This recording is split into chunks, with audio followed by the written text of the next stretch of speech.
ओम गंग गणपते नमो नमः। संक्षिप शिव पुराण वायु संहिता अध्याय 34। बालक उपमन्यु के दूध के लिए दुखी देख माता को उसे शिव की आराधना के लिए प्रेरित करना तथा उपमन्यु की तीव्र तपस्या। ऋषियों ने पूछा, प्रभु, धौम के बड़े भाई उपमन्यु जब छोटे बालक थे तब उन्होंने दूध के लिए तपस्या की थी और भगवान शिव ने प्रसन्न होकर उन्हें क्षीर सागर प्रदान किया था। परंतु सहसावस्था में उन्हें शिव शास्त्र की प्रवचन की शक्ति कैसे प्राप्त हुई अथवा वह कैसे शिव के सत्स्वरूप जानकर तपस्या में निरत हुए, तपश्चरण के पर में भस्म के विज्ञान से प्राप्ति कैसे हुई, जिसमें जो रुद्राग्नि का उत्तम बीर्ण उसे आत्मरक्षक भस्म को उन्होंने प्राप्त किया।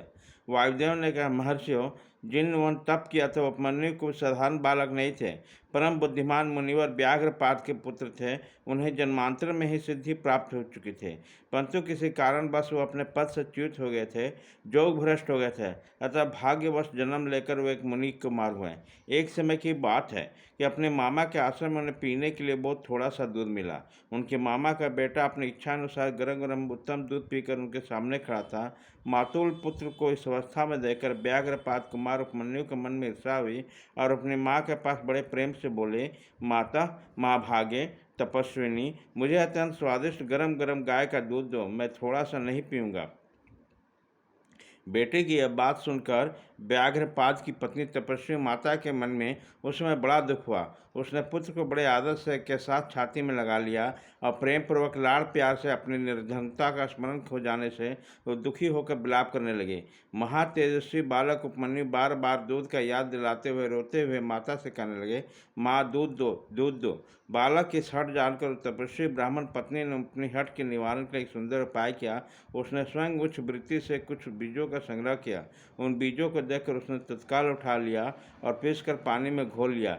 फिर मीठी बानी बोला, आओ आओ मेरे लाल। यह कहकर बालक को शांत करने के हृदय से लगा लिया और दूध में पीड़ित होकर उसने कृत्रिम दूध उसके हाथ में दे दिया। माता को दिए हुए बनावटी दूध को पीकर बालक अत्यंत व्याकुल हो उठा और बोला, माँ, यह दूध नहीं है। तब वो बहुत दुखी हो गई और बेटे के मस्तक सूंघकर अपने दोनों हाथों से उसके कमल सदृश नेत्रों को पूछते बोले, बेटा, अपने पास सभी वस्तुओं का अभाव होने के कारण दरिद्रावश मुझे अभाग्नि ने पीसे हुए बीज को पानी में घोलकर ये तुम्हें मिथ्या दूध दिया था।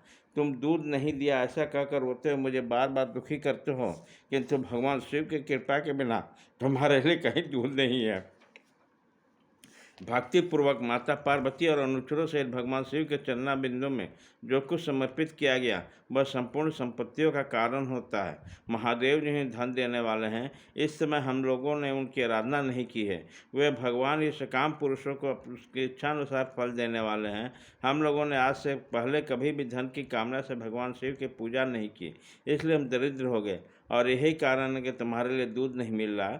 बेटा, पूर्व जन्म में भगवान शिव तथा विष्णु के उद्देश्य से जो कुछ दिया जाता है वही वर्तमान जन्म में मिलता है, दूसरा कुछ नहीं। उपमन्यु बोले, माँ, यदि माता पार्वती सहित भगवान शिव विद्यमान है तब आज से शोक करना व्यर्थ है। माँ भागे, अब शोक छोड़ो, सब मंगलमय ही होगा। माँ, आज मेरी बात सुन लो। यदि कहीं महादेव जी हैं तो मैं देर से या जल्दी से उन्हें क्षीर सागर मांग लाऊंगा। वायु देवता कहते हैं, उस महाबुद्धिमान बालक की यह बात सुनकर उसकी मनस्विनी माता उसमें बहुत प्रसन्न हुई और वो बोली। माता ने कहा, बेटा, तुमने बहुत अच्छा विचार किया है। तुम्हारा यह विचार मेरी प्रसन्नता को बढ़ाने वाला है। अब तुम देर न लगाओ, सांब सदाशिव का भजन करो। अन्य देवताओं को छोड़कर मन, वाणी और क्रिया द्वारा भक्ति भाव के साथ पार्षद गणों के साथ उन्हीं सांब सदाशिव का भजन करो। नमः शिवाय यह मंत्र उन देवादिदेव वरदायक शिव का साक्षात वाचक मंत्र कहा गया है। प्रणव सहित जो दूसरे 7 करोड़ मंत्र हैं, महामंत्र, सब इसी में लीन होते हैं और इसी में प्रकट होते हैं। यह मंत्र दूसरे सभी मंत्रों से प्रबल है।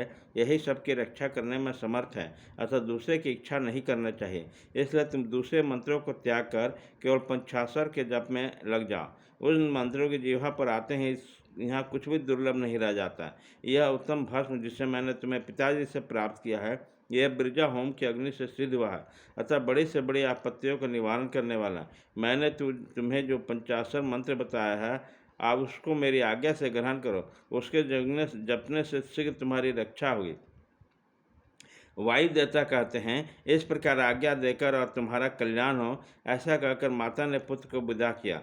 मुनि उपमन्यु उस आज्ञा को सिरधार्य करके उनके चरणों में प्रणाम किया और तपस्या जाने के लिए तैयारी की। उसी समय माता ने आशीर्वाद देते हुए कहा, सब देवता तुम्हारी मंगल करें। माता की आज्ञा पाकर उस बालक ने एक दुष्कर तपस्या आरंभ की। हिमालय पर्वत के एक शिखर पर जाकर उपमन्यु एकाग्रचित्त होकर केवल वायु पीकर रहने लगे। उन्होंने 8 ईंटों का एक मंदिर बनाकर उसमें मिट्टी के शिवलिंग की स्थापना की। उसमें माता पार्वती और गणों सहित अविनाशी महादेव जी का आवाहन करके भक्ति भाव से पंचाक्षर मंत्र द्वारा ही बन के पत्र पुष्प आदि उपचारों से उनकी पूजा करने लगे और चिरकाल तक उत्तम तपस्या में लगे रहे। उस एकाकी कृष्णकाय बालक द्विज और उपमन्यु को शिव को मन में लगाकर तपस्या करते देख कर मृत्यु के हिसाब से 50 भाव को प्राप्त हुए कुछ मुनियों ने अपने राक्षस भाव को सताना और उन्हें बिन डालना आरंभ किया। उसके द्वारा सताए जाने पर भी उपमन्यु किसी प्रकार तप में लगे रहे और सदा नमः शिवाय की आर्तनाद की भांति जोर जोर से उच्चारण करने लगे। उस शब्द को सुनते ही तपस्या में विघ्न डालने वाले मुनि उस बालक को सताना छोड़कर उसकी सेवा करने लगे। ब्राह्मण बालक महात्मा उपमन्यु की तपस्या से संपूर्ण चराचर जगत प्रदीप्त और संतप्त हो उठा। अध्याय 34 खत्म।